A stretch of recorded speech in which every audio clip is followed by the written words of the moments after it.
Welcome to A9 TV news. ముందుగా headlines చూద్దాం. కేసులేని చిన్నిపై ఘాటు కౌంటర్ ఇచ్చిన పేర్ని నాని. నాకేమి భయం లేదు, ఎవరికి వంగను అని పేర్ని ఫైర్. కొలికపుడితో మాట్లాడితే నేనే చెబుతానని పేర్ని వ్యాఖ్య. తిరువురులో రాజకీయ మాటల యుద్ధం రగిలించిన పేర్ని నాని. హరీష్ రావుకు చామల కిరణ్ ఘాటు వ్యాఖ్యలు. హుజరాబాద్ స్క్రిప్ట్ జూబ్లీ హిల్స్ లో నడవదు అన్న చామల. 1,00,000 ఇల్లు ఎక్కడ కట్టారు, ఎవరికి ఇచ్చారు అని ప్రశ్నించిన చామల.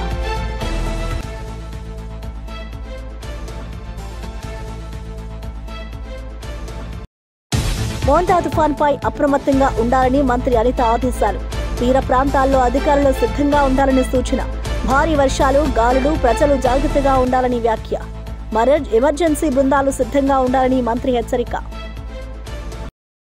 నవీన్ యాదవ్ విజయం ప్రజల విజయం అవుతుంది అన్న పొన్నం. కాపు, మున్నూరు కాపు వేరు కాదు, ఐక్యంగా ఉండాలని వెల్లడి. కాంగ్రెస్ అభ్యర్థికి మద్దతుగా మంత్రి పొన్నం పిలుపు.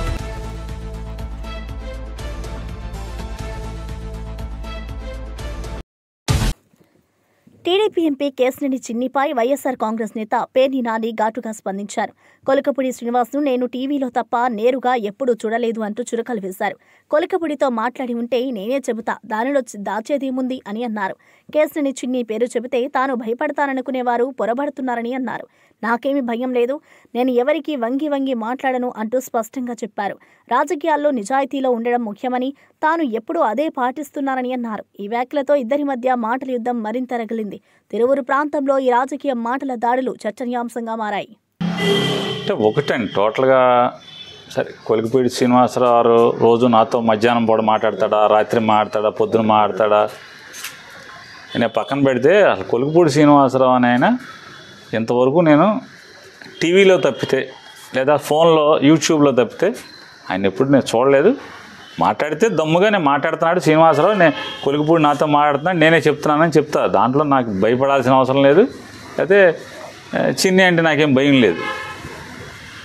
ఇక్కడ ఒకటి చిన్ని సమస్యల మీద నేను ఒకటైతే మాట్లాడదలుచుకున్నానండి. కేశినేని చిన్ని ప్రస్తుతం ఒక మునిగిపోతున్న నావలాగా కనపడుతున్నాడు మనకి. మంచి హుషారుగా ఎంపీ గెలవంగానే కన్ను మిన్ను కానకుండా బావులుగా స్పీడ్ బోట్ లాగా ఓకే ప్రకృతిని చీల్చుకుంటూ స్పీడ్గా వెళ్తున్నాడు. ఇప్పుడు నాకు ఇవాళ అతను చిన్ని కనపడేదైతే చిల్లులు పడ్డ చెక్కనావలాగా అయితే కనపడుతున్నాడు. పడవలోకి నీళ్ళు వచ్చేస్తున్నట్టుగా కనపడుతుంది అతను పడవలోకి అయితే. గొడుగుపేట వెంకటేశ్వర స్వామి అయినా చాలా మహిమగల దేవుడు గొడుగుపేట వెంకటేశ్వర స్వామి. గతంలో టీడీపీ ప్రభుత్వం అప్పుడు కూడా ఆ స్వామివారి ఆలయం మీద కన్నేసి దాన్ని ఎలా ఎత్తేయాలి, ఎలా దొబ్బేయాలి అనుకున్నప్పుడు కనకదుర్గ రెండో కంటి తెలియకుండా దాన్ని కనకదుర్గ అమ్మవారికి గుడికి అడాప్ట్ చేసి తద్వారా ఆ భూమిని ఎత్తేద్దామని కొంతమంది చూశారు. ఆయనకి అమాయకంగా సంతకం పెట్టినటువంటి ఒక పెద్ద ఆయన ఈ సంతకం పెట్టిన వెంటనే ఆరోగ్య సమస్యలు తలెత్తినాయి. ఇదేదో ఆ దేవుడి ఫైల్ పెట్టిన కాడి నుంచి నాకు ఈ దరిద్రం పట్టుకుందని చెప్పి వెంటనే ఆయన అక్కడితో ఆ పని ముందుకెళ్లకుండా ఆపేశారు. అంటే నాకు సమాచారం, చాలామంది ఎండోమెంట్స్ వాళ్ళు నాతో చెప్పినటువంటి సమాచారం అది. అట్లాగే ఇప్పుడు కేశినేని చిన్ని గారు కూడా ఆ వెంకటేశ్వర స్వామి ఆలయం స్వామివారి ఆస్తుల మీద కన్నేశాడు. కన్నేసిన దగ్గర నుంచి మొదలైంది. కేశినేని చిన్ని విజయవాడ ఎంపీ పడవకి చిల్లులు పడుతుంటే స్పీడ్ బోట్ లాగా మనం ఫారెన్లో సినిమాల్లో చూపించినట్టు, ఫారెన్లో షూటింగ్లో చూపించినట్టు స్పీడ్ బోట్ లాగా జమ్మని దూసుకెళ్తున్నాడు అనుకుంటే ఇప్పుడు అతనికి చెక్క పడవలాగా చిల్లులు పడుతున్న పరిస్థితి, చిల్లులు పడి నీళ్లు లోపలికి వస్తున్న పరిస్థితి వాళ్ళు చూస్తుంటే నాకైతే గొడుగుపేట వెంకటేశ్వర ఆస్తులు ముట్టుకున్న పర్యవసానమే ఈ చిన్ని పడవలోకి నీళ్ళు వచ్చినాయని నాకు కనపడుతుంది. మొట్టమొదటిగా వద్దన్నా కొందికి మేము చెప్తున్నాం, దేవుడు ఆస్తి మా గొడుగుపేట వెంకటేశ్వర ఆస్తి జోలికి రాబాకు, వచ్చిన వాళ్ళు ఎవరో బాగు. బీఆర్ఎస్ నేత హరీష్ రావుపై కాంగ్రెస్ నేత చామల కిరణ్ కుమార్ రెడ్డి కౌంటర్ ఇచ్చారు. ఎవరి గూబ గుయ్యంటుందో హరీష్ రావుకు త్వరలో తెలుస్తుంది అంటూ ఘాటుగా వ్యాఖ్యానించారు. హుజరాబాద్లో డబ్బుతో ఎన్నికలు గెలిచినట్టు జూబ్లీహిల్స్లో మీ నాటకాలు నడవవని ఎద్దేవా చేశారు. హరీష్ రావు చెప్పిన 1,00,000 ఇళ్ల మాటను ప్రశ్నిస్తూ ఎక్కడ కట్టారు, ఎవరికి ఇచ్చారో చెప్పండి అని అన్నారు. హైదరాబాద్లో నీటి కబ్జాల వల్ల చిన్నవానకే నగరం మునుగుతోందని విమర్శించారు. ప్రజల సమస్యలు పక్కన పెట్టి ప్రాచుర్యం కోసం మాటల తూటాలు పేలుస్తున్నారు అని ఆరోపించారు. ఈ వ్యాఖ్యలతో జూబ్లీహిల్స్ ఉప ఎన్నికల వేడి మరింత పెరిగింది. ప్రజలు ఎంత ఇబ్బందులు పడుతున్నారో చూస్తున్నాం. వాళ్ళ మామ హైదరాబాద్ న్యూయార్క్ చేస్తా అని చెప్పి ఏం చేసిండా అంటే 1,00,000 ఇల్లు ఎక్కడ కట్టిండో మాకు తెలియదు, ఎవరికి ఇచ్చిండో మాకు తెలియదు. మరి ఆ 1,00,000 మంది వచ్చి రోడ్డు మీద వచ్చి చెప్పియమని చెప్పి, కానీ ఒకటైతే చేసి వీళ్ళు ప్రభుత్వ అధికారులను అందరినీ చేతి కింద పెట్టుకొని ఇష్టానుసారంగా నాలాల మీద చెరువుల మీద పర్మిషన్లు ఇచ్చి ఇవాళ హైదరాబాద్ నగరాన్ని తెలంగాణ వచ్చిన తర్వాత హైదరాబాద్ని ప్రపంచ ఖ్యాతి నగరంగా చేస్తా అని చెప్పిన వాళ్ళు మొత్తం మునిగిపోయే నగరం చేసిరు. ఇవాళ రేవంత్ రెడ్డి గారి సర్కార్ వచ్చిన తర్వాత ఈ హైదరాబాద్ నగరం ప్రతి వానాకాలం చిన్న చిన్న వానలు పడితే కూడా ఎక్కడ పోలేని పరిస్థితి వస్తే హైదరాబాద్లో ఇల్లీగల్గా చెరువుల మీద కట్టిన వాళ్ళను నాలా మీద కట్టిన వాళ్లకు వార్నింగులు ఇచ్చి కొన్ని మరీ దారుణంగా రివర్ బెడ్లా కట్టినవి ఉంటే కూలగొట్టే ప్రయత్నం చేసిరు. ఈ రోజు హైదరాబాద్లో ఎవరన్నా వాటర్ ఫ్రంట్ రివర్ ఫ్రంట్ నాలా మీద కడితే కుననిగా కూడా ఎవరు సిద్ధంగా లేడు. దీనికి కారణము రేవంత్ రెడ్డి గారు హైడ్రా. ఇవాళ ఎన్నికలు వచ్చినాయి కదా అని చెప్పి ఏ వేదికల మీద పడితే ఆ వేదికల మీద హరీష్ రావు గారు పనికిరాని మాటలు మాట్లాడుతుండు, కేవలం గెలవాలన్న ఉద్దేశంతో తప్ప ఏది వాస్తవం లేదు ఆయన మాట్లాడేదాంట్లో. ఒకప్పుడు ఆయన ట్రబుల్ షూటర్ అనుకుర్రు. ప్రతి ఎన్నికలలో ఆయన వచ్చిందంటే మనం హుజురాబాద్ ఎన్నికలలో చూసినాం, కవర్లలో పైసలు పెట్టి ఓటర్ లిస్టుల ప్రకారం ఇంటింటికి నిద్ర లేవక ముందే దర్వాజా కింద నుంచి తోసిపోయినట్టు జూబ్లీహిల్స్ కూడా చేద్దాం అనుకున్నాం. చేసి 100% గెలుద్దామన్న ఉద్దేశంతో ఉండే 15 రోజుల క్రితం దాకా కాంగ్రెస్ పార్టీ ఎప్పుడైతే వ్యూహంతో నవీన్ యాదవ్కి టికెట్ ఇచ్చిర్రో అది కాంగ్రెస్ పార్టీ ఇచ్చిన master stroke. Naveen Yadav nomination తోటి క్లియర్ కట్గా కాంగ్రెస్ పార్టీ గెలుస్తుంది అన్న ఒక ఆలోచన వచ్చి ఇష్టానుసారంగా బావబామర్దులు మాట్లాడుతున్నారు. నేను ఒక్కటే చెప్తున్నా హరీష్ రావు గారు, ఎవరు గూండాలు, ఎవరు డబ్బుల వల వేసి ఓటర్లను మభ్య పెడదామనుకుంటుర్రు, ఎవరు తప్పుడు ప్రచారం చేస్తుర్రో 11వ తారీఖు తేట తెల్లమైపోతుంది. మేం గూండాలకు ఇచ్చినామని చెప్పి నువ్వు చెప్తున్నావు. ఇవాళ నువ్వు కేవలము సెంటిమెంట్ మీద ఓట్లు తెచ్చుకుందాం అనుకున్నావు, డెవలప్మెంట్ మీద కాదు. ఇప్పుడు నవీన్ యాదవ్ అనే వ్యక్తి చేసే ప్రచారం కానీ కాంగ్రెస్ పార్టీ వ్యూహం కానీ నీకు అంతు చిక్కక ఇష్టానుసారంగా మాట్లాడుతున్నావు. ఇది జూబ్లీహిల్స్ ఎన్నికల కోసమే నువ్వు మాట్లాడుతున్నావు.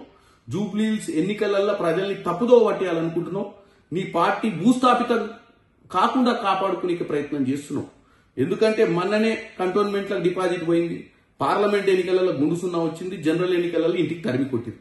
ఈ ఎన్నికలతోటి మీ కార్యకర్తలు కూడా ఎవరు రేపటి నుంచి జెండా కట్టే పరిస్థితి ఉండదని చెప్పి భయంతో నువ్వు మీ బామ్మారిది ఊరి మీద పడి ఇష్టానుసారంగా మాట్లాడుతున్నారు. 11వ తారీఖు నాడు ఎవరి చెంప చెల్లుమంటదో ఎవరి గువ్వ గుయ్యమంటదో తెలుస్తుంది. రాష్ట్రంలో మోంతా తుఫాన్ ప్రభావం నేపథ్యంలో అన్ని శాఖలు అప్రమత్తంగా ఉండాలని హోంమంత్రి అనిత ఆదేశించారు. 27, 28, 29 తేదీల్లో భారీ వర్షాలు, తుపానులు సంభవించే అవకాశం ఉందని తెలిపారు. ప్రజల ప్రాణ ఆస్తి నష్టం జరగకుండా జాగ్రత్తలు తీసుకోవాలని సూచించారు. తీర ప్రాంతాల్లో అధికారులు, రెవెన్యూ సిబ్బంది సిద్ధంగా ఉండాలని ఆదేశించారు. మత్స్యకారులు సముద్రంలో వేటకు వెళ్లవద్దని హెచ్చరించారు. ఎమర్జెన్సీ రెస్పాన్స్ టీములు సిద్ధంగా ఉండాలని తెలిపారు. తుఫాన్ తీవ్రత దృష్ట్యా రవాణా, విద్యుత్, వైద్య శాఖలు సమన్వయంతో పనిచేయాలని మంత్రి పేర్కొన్నారు. విపత్తు సమయంలో ప్రజలు భయపడకుండా అధికారుల సూచనలు పాటించాలని సూచించారు. దీని ఎఫెక్ట్ చాలా ఎక్కువగా ఉంటుంది కాబట్టి ఇది ఇంచుమించుగా ఒక 100 kmph అంటే గాలి అంటే విండ్ కూడా ఇంచుమించుగా 100 kmph రావటం జరుగుతుందండి. కాబట్టి దీన్ని కొంచెం తీవ్రంగానే పరిగణించి దీన్ని కొంచెం సీరియస్గానే తీసుకొని స్టేట్ గవర్నమెంట్ ఆల్ హెచ్ఓడీస్కి కూడా ఇన్స్ట్రక్షన్స్ కూడా ఇవ్వడం జరిగింది. ఓవరాల్గా లాస్ట్ ఎక్స్పీరియన్సెస్ అంటే ఏదో ప్రిపేర్నెస్ తీసుకున్నామంటే అన్ని డిపార్ట్మెంట్స్ మేము ఇలా చేసాం అలా చేసామని చెప్పడం కాకుండా 4 రోజుల ముందు నుంచి కూడా పాస్ట్ ఎక్స్పీరియన్సెస్ ఏదైతే ఉన్నాయో అంటే ఇంచుమించుగా ఒక 100 km/h విండ్ వచ్చిన పొజిషన్స్లోని సైక్లోన్స్ మన స్టేట్లో హిట్ ఇచ్చినప్పుడు ఏ పారామీటర్స్లో ఎక్కువ డ్యామేజ్ జరిగింది, ఏ ఏరియాస్లో ఎక్కువ డ్యామేజ్ జరిగింది అంటే అంత కీన్ అబ్జర్వ్ చేసుకుని అప్పుడు సిచ్యువేషన్ని కూడా బేస్ చేసుకుని ప్రిపేర్నెస్ అనేది తీసుకోవడం జరిగిందండి. అంటే ఓవరాల్గా చూసుకుంటే లాస్ట్ మనకి హుద్హుద్ టైంలో 185 kmph నుంచి 200 kmph వరకు మనకి విండ్ పొజిషన్ ఉండేది. ఈ రోజు మనం చూసుకుంటే 100 kmph వరకు ఉంది. లాస్ట్ 2023లో జరిగిన ఒక సైక్లోన్ ఒకటి ఉంది, దాంట్లో మాత్రమే మనకి ఇంచుమించుగా 120-100 kmph విండ్ మనకు వచ్చింది. సో ఇప్పుడు అవన్నీ కూడా బ్యారేజ్ వేసుకొని వాటన్నిటినీ కూడా ఒక కేస్ స్టడీస్ కింద తీసుకొని ఫర్దర్గా ఎటువంటి ఇబ్బందులు రాకుండా చూసుకునే బాధ్యత గవర్నమెంట్, స్టేట్ గవర్నమెంట్ చాలా సీరియస్గా తీసుకున్నారు. జూబ్లీహిల్స్ ఉప ఎన్నికల ప్రచారంలో మంత్రి పొన్నం ప్రభాకర్ ఉత్సాహం నింపారు. బలహీన వర్గాలకు చెందిన యువకుడు, చదువుకున్న నాయకుడు నవీన్ యాదవ్ను గెలిపించాలన్నారు. కాపు, మున్నూరు కాపు వేరు కాదు, అందరూ ఐక్యంగా కాంగ్రెస్ అభ్యర్థి గెలుపు కోసం కష్టపడాలి అని పిలుపునిచ్చారు. కాపు సోదరుల సమస్యలను సీఎం రేవంత్ రెడ్డి దృష్టికి తీసుకెళ్లి పరిష్కారం అందిస్తారని హామీ ఇచ్చారు. కాంగ్రెస్ ప్రభుత్వం ప్రజా సంక్షేమానికి అంకితభావంతో పనిచేస్తోంది. ఈ ఎన్నికల్లో కాంగ్రెస్ అభ్యర్థి విజయం ప్రజల విజయం అవుతోంది అని అన్నారు. ప్రచారంలో కాంగ్రెస్ కార్యకర్తలు, స్థానిక ప్రజలు పెద్ద ఎత్తున పాల్గొన్నారు. అదేవిధంగా మనకున్న సమస్యలు కూడా ఈరోజు వ్యక్తులు వేరు, సంఘం వేరు. సంఘంకు రాజకీయాలతో సంబంధం లేదు. సంఘం అనేటువంటిది ఆ యొక్క సంఘంలో ఉండేటువంటి కులానికి సంబంధించి అందరికీ న్యాయం జరగడానికి కుల ఐక్యత ద్వారా ఎప్పుడు కానీ ఒక వేరు ఇట్లా మామూలుగా వ్యక్తిగా ఉంటే వేరు, సంఘంగా కులంగా ఉండి అటు ఐక్యంగా ఉంటే ఎదుటి వాళ్ళందరినీ ప్రభావితం చేయగలుగుతుంది. కాబట్టి ఈ సంఘపరంగా మనం అందరూ కూడా లాభపడాలి అనే ఆలోచనతో ఈరోజు ఈ సమావేశం రాఘరావు గారు, పెద్దల హనుమంతన్న గారు కూడా ఇప్పుడే పురుషోత్తం గారు ఫోన్ చేశారు. ఇక్కడ డిఫరెన్స్ ఆఫ్ ఒపీనియన్ అందరం కూడా ఇప్పుడు నేను గౌడు శెట్టిపల్లి శ్రీశైలం అంతా కలిసి ఉండేటువంటి విధంగా ఉన్నట్టు ఇక్కడ కూడా కాపు, మున్నూరు కాపు అవసరం. అందరం కూడా మనందరం మన హక్కులకు సంబంధించి ఐక్యంగా ఉంటేనే ఎదురువాడు ఎవరైనా రాజకీయ పార్టీ మన న్యాయం చేస్తారు. రేపు నేను హైదరాబాద్ ఇన్ఛార్జి మంత్రిగా పెద్దలు వివేక్ గారు, హనుమంతన్న గారు నాయకత్వం తీసుకొని తప్పకుండా సరి అయిన ప్రాతినిధ్యం స్థానిక రాబోయే మున్సిపల్ కార్పొరేషన్ ఎన్నికల్లో ఇస్తాను. కానీ ఎవరి రాజకీయాలు, నేను కూడా రాజకీయాలకు వచ్చినప్పుడు ఎవడు రమ్మని కూర్చేసి కూర్చోబెట్టాడు. శ్రమ పడాలి. ఏరినంత శ్రమ ఉంటే ఆవినంత అదృష్టం ఉంటే కలిసి రావడానికి అవకాశం ఉంటుంది. మనం ఇంటికాడ కూర్చునే పదవులు పొరపాటు సమావేశం రేపటికి నాంది పునాది. పొద్దున మీ శ్రమ, మీ ప్రాతినిధ్యం, మీ భాగస్వామ్యం చూపెట్టండి. నవీన్ యాదవ్ గెలుపు కొరకు మీ కృషి స్పష్టంగా కనబడ్డాక పార్టీ మిమ్మల్ని పిలిచి అలా ఏం కావాలి రావాలని అడిగేటువంటి పరిస్థితిలో మీ ఐక్యతను మాత్రం. రాష్ట్రంలో బకాయిల అంశంపై మంత్రి సత్యకుమార్ యాదవ్ స్పష్టత ఇచ్చారు. బకాయిలు ఉన్నాయన్న మాట వాస్తవమని ఆయన అంగీకరించారు. గత వైసీపీ పాలనలోనే 2500 కోట్ల బకాయిలు పేరుకుపోయాయి. కూటమి ప్రభుత్వం వచ్చాక మరో 200 కోట్లు చేరాయి అని వివరించారు. మొత్తం 2700 కోట్ల బకాయిలు చెల్లించే పనిలో ప్రభుత్వం ఉన్నట్లుగా తెలిపారు. ఎవరి పాలనలో అయినా బకాయిలు చెల్లించాల్సిన బాధ్యత ప్రభుత్వంపైనే ఉంటుంది అన్నారు. ఆర్థిక క్రమశిక్షణతో ఈ సమస్యను పరిష్కరించేందుకు కృషి చేస్తున్నామన్నారు. ప్రజా సంక్షేమం కోసం ప్రభుత్వం కట్టుబడి ఉందని మంత్రి స్పష్టం చేశారు. ఆయన వ్యాఖ్యలు ఆర్థిక వ్యవస్థపై స్పష్టత తీసుకొచ్చాయి. చెల్లించడం జరిగింది. అయితే ఉంటున్న 2700 కోట్ల బకాయిల్లో గత ప్రభుత్వం పెట్టిపోయిన 2500 కోట్లు బకాయిలు, ఈ ప్రభుత్వ హయాంలో ఉన్న 200 కోట్ల బకాయిలు, మొత్తం కలిసి 2700 కోట్లు. ఏ ప్రభుత్వం పెట్టిపోయినా చెల్లించాల్సిన బాధ్యత తర్వాత వచ్చే ప్రభుత్వం మీద ఉంటుంది. ఆ విషయంలో నేను విభేదించడం లేదు. వారి చాలా న్యాయబద్ధమైన సహేతుకమైన డిమాండ్ మాట్లాడుతున్నాం. మొన్న ఒక 240 కోట్లు విడుదల చేయడం జరిగింది. కానీ కనీసం ఒక 500 కోట్లు విడుదల చేయాల్సిందిగా నెట్వర్క్ ఆసుపత్రుల అసోసియేషన్ నాయకత్వం కోరుతూ ఉంది. దీన్ని ప్రభుత్వం దృష్టి, ముఖ్యమంత్రి గారి దృష్టికి, సంబంధిత అధికారుల దృష్టికి, అదేవిధంగా ఆర్థిక శాఖ మంత్రి గారి దృష్టికి తీసుకెళ్ళడం నిరంతరం మాట్లాడుతున్నాం. ఒకవైపు ఈ నెట్వర్క్ హాస్పిటల్ అసోసియేషన్తో మాట్లాడుతూనే రెండో వైపు కూడా ప్రభుత్వం దృష్టికి తీసుకెళ్ళి ఇటీవల ఈ సేవలు కొద్దిగా ఆగిన కారణంగా ప్రభుత్వ ఆసుపత్రుల్లో నిరంతరంగా అందుతున్నాయి. నిరంతరంగా ప్రభుత్వ ఆసుపత్రులకు ప్రజలు వెళ్తూ ఉన్నారు. అయినప్పటికీ ప్రైవేట్ ఆసుపత్రుల్లో కూడా ఇవాళ ఈ సేవలు అందాల్సిన అవసరం ఉంది. కాబట్టి ప్రభుత్వం దృష్టికి తీసుకెళ్తాం. యాజమాన్యంతో కూడా మాట్లాడుతున్నాం. అయితే ఒక మధ్య మార్గంగా ఇక్కడ నేను చెప్పలేను, కానీ ఒక ప్రత్యామ్నాయ మార్గం కూడా తీసుకొచ్చి శాశ్వత పరిష్కారం దీన్ని కనుగొనే దిశగా కూడా ఇవాళ ప్రభుత్వం ఆలోచిస్తూ ఉంది. అది 1-2 రోజుల్లో అది ఒక కొలిక్కొస్తుంది. గాంధీ భవన్లో ఎమ్మెల్సీ బల్మూరి వెంకట్ మీడియాతో మాట్లాడారు. తెలంగాణలో కాంగ్రెస్ ప్రభుత్వం తీసుకుంటున్న అభివృద్ధి కార్యక్రమాలను ఆయన వివరించారు. యువతకు ఉద్యోగాలు, రైతులకు సబ్సిడీలు, మహిళలకు ఉచిత ప్రయాణం వంటి పథకాలు ప్రజల్లో విశ్వాసం కలిగిస్తున్నాయని పేర్కొన్నారు. ప్రజల ఆకాంక్షలను నెరవేర్చే ప్రభుత్వం రేవంత్ రెడ్డి నాయకత్వంలోని కాంగ్రెస్ సర్కార్దే అన్నారు. పార్టీ బలోపేతం కోసం గ్రామస్థాయి వరకు కార్యకర్తలు కృషి చేయాలని పిలుపునిచ్చారు. విద్యార్థి దశ నుంచే ఉద్యమం చేస్తున్న నాకు ప్రజల సమస్యలు తెలుసు అని చెప్పారు. పార్టీ సిద్ధాంతాలను ప్రజల్లోకి తీసుకెళ్లడమే తన లక్ష్యమని తెలిపారు. ఆయన వ్యాఖ్యలతో కాంగ్రెస్ శ్రేణుల్లో ఉత్సాహం నెలకొంది.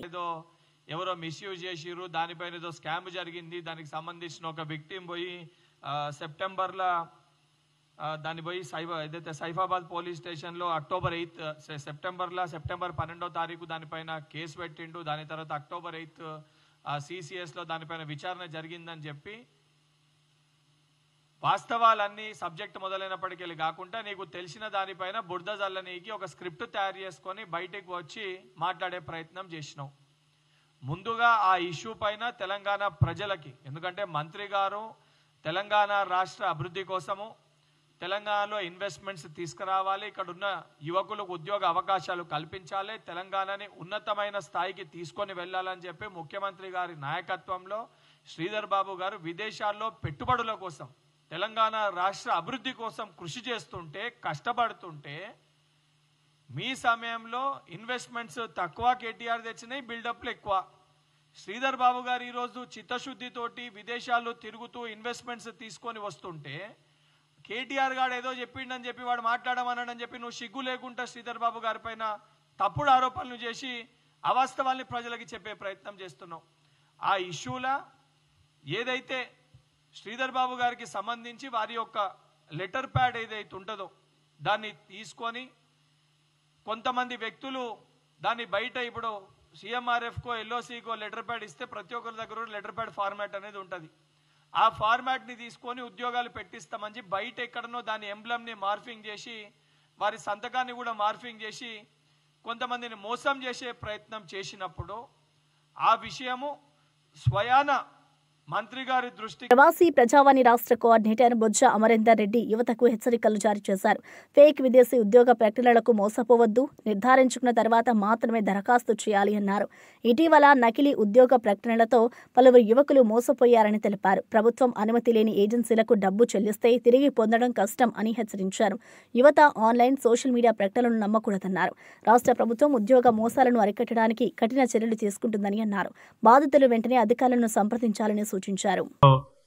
ఉద్యోగాలు ఉన్నాయని ఫేక్ యాడ్లు ఇచ్చినటువంటి సందర్భంలో వాటికి అట్రాక్ట్ అయ్యి వాళ్ళని నమ్మి విదేశాలకు వెళ్ళి చాలా మంది మోసపోతున్నారు ఈరోజు. సో రీసెంట్గా బ్యాంకాక్లో జాబులు ఉన్నాయని చెప్పేసి ఇన్స్టాగ్రామ్లో యాడ్ ఇవ్వడం జరిగింది. గోల్డెన్ లైన్ ఎంటర్టైన్మెంట్ క్యాసినో అని ఒక కంపెనీ ఇన్స్టాగ్రామ్లో యాడ్ ఇవ్వడం జరిగింది. ఈ ఇన్స్టాగ్రామ్లో యాడ్ చూసి ఇక్కడ ఉన్నటువంటి తెలుగు విద్యార్థులు గ్రాడ్యుయేషన్ పూర్తయి జాబుల కోసం ఎదురు చూస్తున్నటువంటి విద్యార్థులు, ఎస్పెషల్లీ తెలంగాణ నుంచి 8 మంది విద్యార్థులు వెళ్ళారు జాబ్ కోసం బ్యాంకాక్కి. అక్కడ పోయినాక ఒక 10 రోజులు వాళ్ళని ఒక సిస్టమ్ ఇచ్చి కూర్చోబెట్టారు. సో తర్వాత వాళ్ళకి అక్కడ పోయినాక తెలిసింది ఏంటంటే ఆ కంపెనీ ఏదో బిట్ కాయిన్ బిజినెస్ చేస్తుంది. అమెరికాలో ఉన్నటువంటి కస్టమర్లకు వీళ్ళు ఆ బిట్ కాయిన్ సేల్ చేయాలి అంటే ఫ్రాడ్లెంట్, అది నిజమైన బిట్ కాయిన్ కాదు, అది ఫేక్ బిట్ కాయిన్. వాళ్ళ ఫోన్లు కలవట్లేదు, వాళ్ళకి ఈమెయిల్ పోవట్లేదు, వాయిస్ మెసేజ్ వెళ్ళట్లేదు, వాట్సాప్ పనిచేయట్లేదు. ఈ 8-10 రోజుల నుంచి ఆ విద్యార్థులు ఎవరైతే యువకులు ఉన్నారో వాళ్ళు ఏమయ్యారో అని చెప్పేసి ఇక్కడ తెలంగాణకు చెందినటువంటి వారి కుటుంబం, వాళ్ళ మిత్రులు అందరూ గాబరా చెందుతున్నారు. నిన్ననే ప్రవాసీ ప్రజావానికి వాళ్ళు వచ్చి కంప్లైంట్ చేయడం జరిగింది. ఇట్లా మా వాళ్ళు బ్యాంకాక్ వెళ్ళారు, ఒక ఉద్యోగం మీద ఇన్స్టాగ్రామ్లో యాడ్ చూసి ఉద్యోగ ప్రకటన చూసి బ్యాంకాక్ వెళ్ళారు, కానీ గత వారం 10 రోజుల నుంచి మాకు కమ్యూనికేషన్ లేదు, వాళ్ళ నుంచి ఫోన్లు కలవట్లేదు, వాట్సాప్లో. గాంధీ భవన్లో టీపీసీసీ అధికార ప్రతినిధి డాక్టర్ లింగం యాదవ్ మీడియాతో మాట్లాడారు. రాష్ట్రంలో కాంగ్రెస్ ప్రభుత్వం అమలు చేస్తున్న సంక్షేమ పథకాలను ప్రజలకు వివరించారు. రేవంత్ రెడ్డి నాయకత్వంలో తెలంగాణలో పారదర్శక పాలన కొనసాగుతుందని అన్నారు. రైతులు, మహిళలు, యువత కోసం తీసుకొచ్చిన పథకాలతో ప్రజల జీవన ప్రమాణాలు మెరుగుపడుతున్నాయని తెలిపారు. ప్రతిపక్ష పార్టీలు సత్య ప్రచారంతో గందరగోళం సృష్టించేందుకు ప్రయత్నిస్తున్నాయని విమర్శించారు. ప్రజలు కాంగ్రెస్ పై నమ్మకం ఉంచారు. ఆ విశ్వాసాన్ని నిలబెట్టుకోవడం మన బాధ్యత అన్నారు. ఆయన వ్యాఖ్యలతో పార్టీ కార్యకర్తల్లో ఉత్సాహం పెరిగింది. ఇవాళ గతంలో వామనరావు లాంటి వ్యక్తులని డేలైట్ లో మర్డర్ చేపించి సిబిఐ కేసులు ఎదుర్కొంటున్న పుట్టమధు నువ్వా మాట్లాడేది? ఇవాళ మా మంత్రి గురించి బిడ్డ ఒళ్ళు జాగ్రత్త పెట్టుకో పుట్టమధు. ఇంకొకసారి మంత్రి శ్రీధర్ బాబు గురించి నీ ఇష్టం వచ్చినట్టుగా మాట్లాడితే బిడ్డ తెలంగాణలో తిరగలేవు. ఇవాళ నీకు నిజంగా దమ్ము ధైర్యం ఉంటే, ఏదైనా ఆధారాలుంటే ఆధారాలతోటి మాట్లాడు. అంతే తప్ప ఇవాళ శ్రీధర్ బాబు ఇమేజ్ ని డ్యామేజ్ చేస్తే ఏదో నీకేదో లబ్ధి చేకూరుతుంది అనుకుంటే తెలంగాణ ప్రజలు, ప్రత్యేకించి మంతని ప్రజలు చాలా విజ్ఞులు. నీ యొక్క బుద్ధి తెలిసే నీకు ఒకసారి అవకాశం ఇచ్చి మళ్ళీ ఇవాళ నిన్ను ఎక్కడికి పరిమితం చేసిరో ఇవాళ తెలంగాణ ప్రజలకు, మంత్రి అదేవిధంగా మంతని ప్రజలకు చాలా స్పష్టంగా తెలుసు. ఇవాళ క్లీన్ ఇమేజ్ ఉన్నటువంటి శ్రీధర్ బాబు గారి పైన ఏదో ఆకాశం మీద ఉమ్మేస్తే ఏదో జరుగుతుంది అనుకుంటే అది నీ పొరపాటు మాత్రమే. ఇవాళ నీ ఇష్టం వచ్చినట్టు మాట్లాడితే ముందు కేటీఆర్ నడుగు, కేసీఆర్ నడుగు శ్రీధర్ బాబు గురించి ఏందో. శ్రీధర్ బాబు అంటే ఏందో తెలంగాణ ప్రజలందరికీ తెలుసు. నిరంతరం ప్రజలకు అందుబాటులో ఉంటూ ఇవాళ ప్రజాప్రభుత్వంలో ముఖ్యమైన పాత్ర పోషిస్తూ ఇవాళ తెలంగాణ రాష్ట్రాన్ని ఏ విధంగా ఇంకా పెట్టుబడులు తీసుకొచ్చి తెలంగాణ యువతకు ఉద్యోగ కల్పన, ఉపాధి కల్పన తీసుకురావాలని కోసం నిరంతరం శ్రమిస్తున్న ఇవాళ మంత్రి శ్రీధర్ బాబు గారి పైన ఏది పడితే అది మాట్లాడితే ఇక్కడ ఊడుకోవడానికి ఎవరు సిద్ధంగా లేరు. పుట్టమధు జాగ్రత్త, మాట్లాడే ముందు ఏదైనా వెనక ముందు ఆలోచించుకొని మాట్లాడు. నీ గత చరిత్ర అంతా. సినీ నటుడు సుధీర్ బాబు తిరుమల శ్రీవారిని దర్శించుకున్నారు. ఆదివారం వీఐపీ విరామ దర్శన సమయంలో సతీ సమేతంగా స్వామివారి సేవలో పాల్గొన్నారు. టీటీడీ అధికారులు స్వాగతం పలికి దర్శన ఏర్పాట్లు చేశారు. అనంతరం రంగనాయకుల మండపంలో పండితులు ఆశీర్వచనం చేసి తీర్థ ప్రసాదాలు అందజేశారు. ఆలయం వెలుపల మీడియాతో మాట్లాడిన సుధీర్ బాబు తిరుమల దర్శనం ప్రతిసారి ఆధ్యాత్మిక శాంతిని ఇస్తుందని అన్నారు. భగవంతుడి ఆశీస్సులతో మంచి సినిమాలు చేయాలని కోరుకున్నానని తెలిపారు. ఆయన దర్శనంతో ఆలయ ప్రాంగణం సందడిగా మారింది.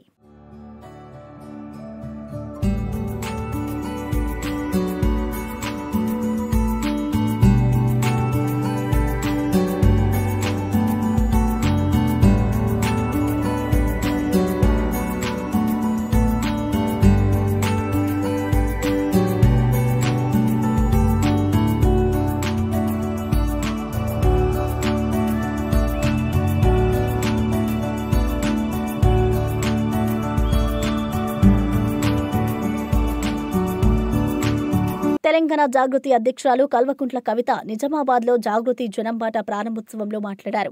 నేను 20 ఏళ్లుగా కేసీఆర్, బీఆర్ఎస్ కోసం కష్టపడ్డాను, కానీ కుట్ర వల్ల ఓడిపోయాను అన్నారు. ఇంటి గుట్టు బయటపెట్టి నన్ను బయటకు పంపించారు. ఇప్పుడు నా దారి నేనే వెతుక్కుంటున్నా అని వ్యాఖ్యానించారు. నేను ఈ జిల్లా బిడ్డను, కోడలిని. మీ ఆశీర్వాదం నాకు కావాలి అంటూ భావోద్వేగంతో మాట్లాడారు. కవిత వ్యాఖ్యలు బీఆర్ఎస్ భవిష్యత్తుపై చర్చలకు దారితీశాయి. జాగృతి కార్యకర్తలు పెద్ద ఎత్తున పాల్గొన్నారు. దాని మీద మీకు ఆలోచన కూడా పోతలేదు. దాని మీద కూడా సీరియస్గా ఆలోచన చేయవలసింది నేను కోరుతా ఉన్నా. అంటే అందరికీ సమాన అవకాశాలు అంటే ప్రభుత్వమే విద్యను ఈ విధంగా మరి అణచివేస్తుంటే సమానమైన అవకాశాలు ఏడికెళ్ళి వస్తాయి. అందుకే సామాజిక తెలంగాణ రావాలని కోరుతా ఉన్నాం. అదేవిధంగా సమానమైనటువంటి అధికారం. ఇవాళ మీరు ఆలోచన చేయండి, అధికారం, పొలిటికల్ అధికారంలో భాగస్వామ్యం ఉన్న కులాలు ఎన్ని ఉన్నాయి, ఉన్నటువంటి యువకులు ఎంతమంది ఉన్నారు, ఉన్నటువంటి మహిళలు ఎంతమంది ఉన్నారు. ఎక్కడ చూసినా మహిళలు 5% అబవ్ లేరు. ఒక లోకల్ బాడీస్లో అంతకుముందు వచ్చినటువంటి రిజర్వేషన్ వల్ల 50% వచ్చిరు తప్పితే ఎమ్మెల్యేలుగా, ఎంపీలుగా, చైర్మన్లుగా ముఖ్యమైనటువంటి కీలక నిర్ణయాలు తీసుకునే దగ్గర మహిళలకు భాగస్వామ్యం లేదు. కీలక నిర్ణయాలు తీసుకునే దగ్గర యువకులకు భాగస్వామ్యం లేదు. కీలక నిర్ణయాలు తీసుకునే దగ్గర బీసీలకు భాగస్వామ్యం లేదు, ఎస్సీలకు భాగస్వామ్యం లేదు. ఎస్, రిజర్వేషన్ ఉంది కాబట్టి ఇస్తున్నాం ఎస్సీలకు, ఎస్టీలకు అంటారు. కానీ ఎక్కడ అవకాశం వచ్చింది? ఎక్కడ మంచి కీలకమైన మంత్రి పదవి ఇచ్చింది? మైనారిటీల గురించి మాట్లాడి ఇవాళ అధికారంలోకి వచ్చింది కాంగ్రెస్ పార్టీ. 2 ఏళ్ళు అవుతుంది. సిగ్గుతో తలదించుకోవాలి కాంగ్రెస్ పార్టీ. మైనారిటీ మినిస్టర్ లేనటువంటి మొట్టమొదటి ప్రభుత్వం ఇది ఉమ్మడి ఆంధ్రప్రదేశ్ చరిత్రలో. ఎస్టీ లంబాడా లేనటువంటి మొట్టమొదటి మంత్రివర్గంలో లేనటువంటి మొట్టమొదటి ప్రభుత్వం కాంగ్రెస్ ప్రభుత్వం. సో ఇందుకోసమే సామాజిక తెలంగాణ రావాలంటున్నాం. అందరికీ అధికారంలో భాగస్వామ్యం రావాలంటే हमारे माइनॉरिटी भाइयों को भी मिलना, एसटीज़ को भी मिलना, एससीज़ को भी मिलना, खवातीनों को भी मिलना, हमारे युवाओं को भी मिलना, सबके लिए सामाजिक तेलंगाना चाहिए. ఇదేదో నినాదం చెప్తలేను నేను. మనకు జూబ్లీహిల్స్లో బీజేపీ కార్యకర్తలతో కలిసి ప్రధాని మన్ కీ బాత్ కార్యక్రమాన్ని వీక్షించిన కేంద్ర మంత్రి కిషన్ రెడ్డి బీఆర్ఎస్పై తీవ్ర విమర్శలు చేశారు. గత 10 ఏళ్లుగా ఈ నియోజకవర్గం అభివృద్ధి చెందలేదు. కేసీఆర్ హయాంలో ప్రజలు భయంతో జీవించారు అన్నారు. ప్రధాని మోడీ దేశాన్ని అభివృద్ధి దిశగా నడిపిస్తున్నారని, కేంద్ర ప్రభుత్వం తీసుకొచ్చిన పథకాలు దేశ ప్రజలకు ఉపయోగపడుతున్నాయని వివరించారు. జూబ్లీహిల్స్ ఉప ఎన్నికల్లో ప్రజలు బీఆర్ఎస్ కాంగ్రెస్లకు గట్టి బుద్ధి చెప్పారని అన్నారు. ఆ ప్రజల ఆశీస్సులతో బీజేపీ అభ్యర్థి దీపక్ రెడ్డి విజయం సాధిస్తారని విశ్వాసం వ్యక్తం చేశారు.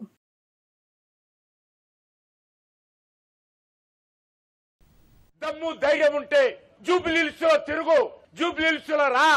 ఈ బస్తీల మధ్యలో, ఈ రోడ్ల మధ్యలో, ఈ చెత్త కుప్పల మధ్యలో చర్చించడానికి నేను సిద్ధంగా ఉన్నాను. కేసీఆర్ ఫామ్ హౌస్ లో పండుకొని స్టేట్మెంట్ పంపిస్తే కళ్ళు మూసుకొని ఓట్లేసేటువంటి పరిస్థితి పోయింది.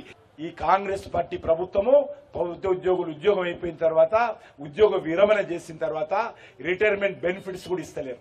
అందుకే ఈరోజు ఆ నిరుద్యోగులు, ఆ యొక్క మహిళలు, ఆ యొక్క రిటైర్ అయినటువంటి ఉద్యోగస్తులు శాపం ఏదైతే పెడుతున్నారో తప్పకుండా కాంగ్రెస్ పార్టీకి తగులుతుంది.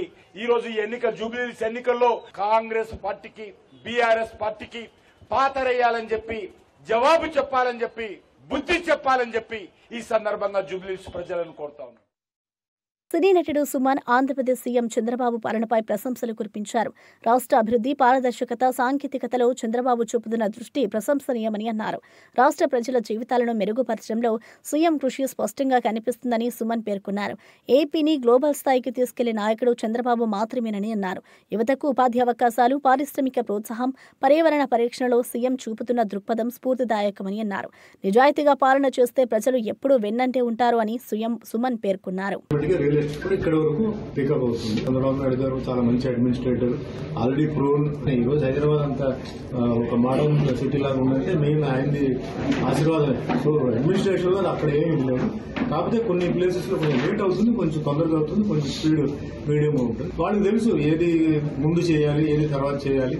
గూగుల్ తీసుకొచ్చి పెట్టడం చాలా గొప్ప విషయం. ఎందుకంటే అది చాలా మందికి ఎంప్లాయ్మెంట్ వస్తుంది దాంట్లో, అండ్ వరల్డ్ వైడ్ గా కనెక్టివిటీ ఉంటుంది. సో అట్లా అది మంచి విషయం. అలాంటి మంచి విషయాలు ఇంకా చేయాలి. యూత్ కు ముఖ్యంగా ఏంటంటే జాబ్ అండి. ఈరోజు మెయిన్ గా ఏంటంటే అందరికి ఉద్యోగాలు రావాలి, ఎంప్లాయ్మెంట్ రావాలి. ఏదైనా నా చెప్తున్నా అంటే రైతుల విషయంలో మటుకి కొంచెం ఎప్పుడు ఇంపార్టెన్స్ ఇవ్వాలి. రైతులు బాగుంటే దేశం బాగుంటుంది, దేశం బాగుంటే రాష్ట్రం బాగుంటుంది. బులెటిన్ ముగించే ముందు హెడ్లైన్స్ మరోసారి చూద్దాం. కేసులేని చిన్నిపై ఘాటు కౌంటర్ ఇచ్చిన పేర్ని నాని. నాకేమి భయం లేదు, ఎవరికి వంగను అని పేర్ని ఫైర్. కొలికపుడితో మాట్లాడితే నేనే చెబుతానని పేర్ని వ్యాఖ్య. తిరువులలో రాజకీయ మాటల యుద్ధం రగిలించిన పేర్ని నాని. హరీష్ రావుకు చామల కిరణ్ ఘాటు వ్యాఖ్యలు. హుజరాబాద్ స్క్రిప్ట్ జూబ్లీహిల్స్ లో నడవదు అన్న చామల. 1,00,000 ఇల్లు ఎక్కడ కట్టారు, ఎవరికి ఇచ్చారు అని ప్రశ్నించిన చామల.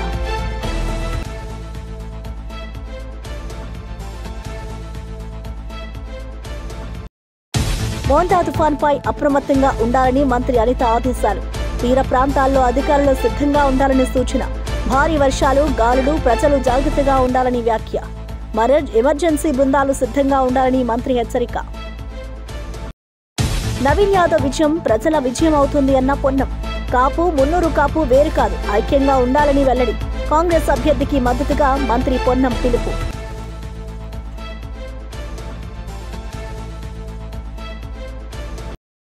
ఇక ఇవి బులెటిన్ విశేషాలు. మరో బులెటిన్లో మళ్ళీ కలుద్దాం.